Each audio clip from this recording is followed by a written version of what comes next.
के सबसे बड़े डिप्लोमेट कौन? मैं कहूंगा सबसे बड़े डिप्लोमेट एक श्री कृष्ण थे, एक हनुमान जी थे। कि अगर आप उनको कूटनीति के परिप्रेक्ष्य से देखें कि किस सिचुएशन में थे, उनको मिशन क्या दिया गया था, किस तरीके से उन्होंने हैंडल किया था।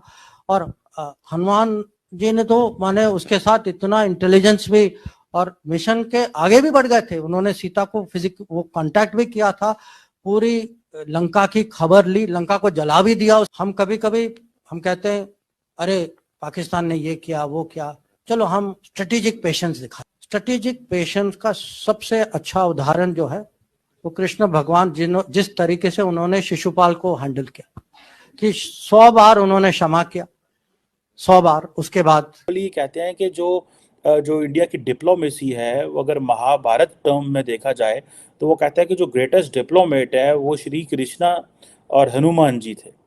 This is what he is saying. And then doctor Jaishankar को अगर आप आगे सुने तो वो कह रहे हैं कि जो आज आप मल्टीपोलर इंडिया की बात कर रहे हैं तो that used to come from Kurukshetra जो थे उनकी तरफ से आती है। फिर एक वेपन्स, ठीक है ना। डॉक्टर जयशंकर एक जगह स्पीच दे रहे थे तो उन्होंने समझाया, महाभारत और रामायण का हवाला देते हुए बोला कि भगवान श्री कृष्ण और हनुमान जी कहते हैं दे वर सम ऑफ द ग्रेटेस्ट डिप्लोमेट्स। क्योंकि देखिए जिस तरीके से कृष्ण भगवान ने महाभारत में अपनी बात समझाई, दुश्मन की कोर्ट में जाके, उनके दरबार में जाके अपनी बात, डिप्लोमेट थे। या जो अंगद गए थे, राइट, पहले अंगद भी गए थे कोर्ट में जब उन्होंने अपना पैर जमा दिया था रावण के दरबार में, और फिर हनुमान जी गए थे। हनुमान जी भी कहते हैं कि मैं श्री राम का दूत हूं और मैं उनका सेवक हूं, और आप छोड़ दीजिए सीता मां को। पहले उन्होंने प्यार से ही समझाया, फिर नहीं समझ में आया तो फिर मार से समझाया, लेकिन पहले तो के सबसे बड़े डिप्लोमेट कौन? मैं कहूंगा सबसे बड़े डिप्लोमेट एक श्री कृष्ण थे, एक हनुमान जी थे। कि अगर आप उनको कूटनीति के परिप्रेक्ष्य से देखें कि किस सिचुएशन में थे, उनको मिशन क्या दिया गया था, किस तरीके से उन्होंने हैंडल किया था। और हनुमान जी ने तो माने उसके साथ इतना इंटेलिजेंस भी, और मिशन के आगे भी बढ़ गए थे। उन्होंने सीता को वो कांटेक्ट भी किया था, पूरी लंका की खबर ली, लंका को जला भी दिया। उसके बाद माने कैसे डिप्लोमेट निकले, माने ऑल पर्पस मल्टीपर्पस डिप्लोमेट निकले। तो अगर आज मैं आपको कहूंगा कि दुनिया के 10 स्ट्रेटेजिक कॉन्सेप्ट जो आज की चर्चा में, आज के डिस्कोर्स में 10 बड़े स्ट्रेटेजिक कॉन्सेप्ट जो इंटरनेशनल रिलेशन, मैं हर कॉन्सेप्ट का आपको एक महाभारत में इक्विवेलेंट दे सकता हूं। कि अगर आप कहें अरे आज मल्टीपोलर वर्ल्ड है, उस समय भी अगर कुरुक्षेत्र के मैदान में क्या हो रहा था, वो मल्टीपोलर भारत था जिसमें अलग अलग राज्य थे। सबको कहा गया कि आप उनके साथ हैं, मेरे साथ हैं, एक दो नॉन अलाइन निकले बीच में, जैसे बलराम थे या रुक्मा थे। या अब हम कहते हैं कि ये ग्लोबलाइज दुनिया है, इंटरडिपेंडेंस है, हम सब पे ये बाधाएं हैं, कंस्ट्रेंट।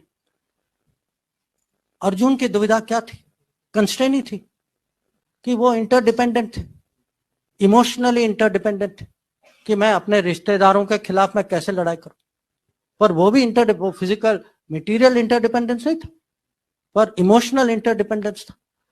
या हम कभी कभी हम कहते हैं अरे पाकिस्तान ने ये किया वो किया, चलो हम स्ट्रेटेजिक पेशेंस दिखा। स्ट्रेटेजिक पेशेंस का सबसे अच्छा उदाहरण जो है वो कृष्ण भगवान जिस तरीके से उन्होंने शिशुपाल को हैंडल किया कि 100 बार उन्होंने क्षमा किया, 100 बार। ये कहते हैं कि जो इंडिया की डिप्लोमेसी है, वो अगर महाभारत टर्म में देखा जाए तो वो कहता है कि जो ग्रेटेस्ट डिप्लोमेट है वो श्री कृष्णा और हनुमान जी थे। This is what he is saying. And then doctor Jaishankar को अगर आप आगे सुने तो वो कह रहे हैं कि जो आज आप मल्टीपोलर इंडिया की बात कर रहे हैं तो that used to come from Kurukshetra जो थे उनकी तरफ से आती है। फिर एक फॉर एग्जांपल नॉन अलाइंड थे, कुछ ऐसे लोग भी थे, लॉर्ड्स थे, जो बलारामा और रुक्मा जो थे वो नॉन अलाइंड थे। तो इसी तरह फॉर एग्जांपल अरुण की वो बात करते हैं कि वो इमोशनली इंटरडिपेंडेंट थे।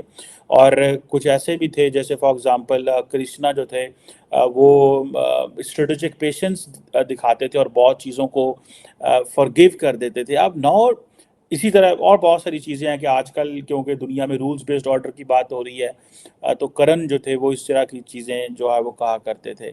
सो ये अगर आप देखें कि ये इसी तरह ये जो कॉन्सेप्ट है स्ट्रेटेजिक डिसेप्शन का, तो वो कहते हैं कि जो कृष्णा थे वो एक इल्यूजन जो क्रिएट किया करते थे एंड ऑल दैट। अब ये जो इंडिया का जो स्ट्रेटेजिक कल्चर का कॉन्सेप्ट है, क्या डू पीपल रियली अंडरस्टैंड कि ये चीज़ें क्या हैं, और इंडिया जो है वो किस तरह history, language, culture, religion, values, society के अंदर क्या चीज़ें इनकॉर्पोरेट कर रहा है। करो वेपन्स, ठीक है ना। डॉक्टर जयशंकर एक जगह स्पीच दे रहे थे तो उन्होंने समझाया, महाभारत और रामायण का हवाला देते हुए बोला कि भगवान श्री कृष्ण और हनुमान जी कहते हैं दे वर सम ऑफ द ग्रेटेस्ट डिप्लोमेट्स। क्योंकि देखिए जिस तरीके से कृष्ण भगवान ने महाभारत में अपनी बात समझाई, दुश्मन की कोर्ट में जाके, उनके दरबार में जाके अपनी बात, डिप्लोमेट यही तो काम करता है।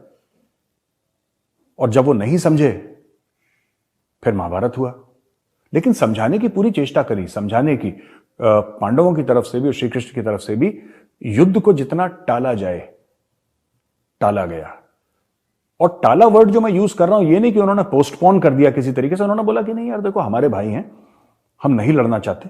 पर जब सर पे बात आ गई फिर लड़ना पड़ा, धर्म के लिए लड़ना पड़ा, ड्यूटी के लिए लड़ना पड़ा, कर्म के लिए लड़ना पड़ा, कर्तव्य के लिए लड़ना पड़ा। और वही चीज हनुमान जी भी जब गए थे, या जो अंगद गए थे, राइट, पहले अंगद भी गए थे कोर्ट में जब उन्होंने अपना पैर जमा दिया था रावण के दरबार में, और फिर हनुमान जी गए थे। हनुमान जी भी कहते हैं कि मैं श्री राम का दूत हूं और मैं उनका सेवक हूं, और आप छोड़ दीजिए सीता मां को। पहले उन्होंने प्यार से ही समझाया, फिर नहीं समझ में आया तो फिर मार से समझाया, लेकिन पहले तो वो कह रहे हैं कि जो हमारे जो लॉर्ड्स थे, जो हमारे भगवान थे, वो they were all doing this and they had these capabilities. हमें उन चीज़ों को जो है वो, आज अगर रूल बेस्ड की बात हो रही है तो हमारे जो थे वो जो भगवान थे दे वर इनटू इट। अगर आज टेक्टिकल एडजस्टमेंट की बात हो रही है तो हमारे भगवान जो थे दे वर इनटू दिस। सो आज अगर स्ट्रेटेजिक डिसेप्शन की बात हो रही है तो कृष्णा जी जो थे दे वर इनटू इट। सो ये चीज़ें जो हैं, ये आप अगर आपको देखें कि ये दे आर मेकिंग प्योरली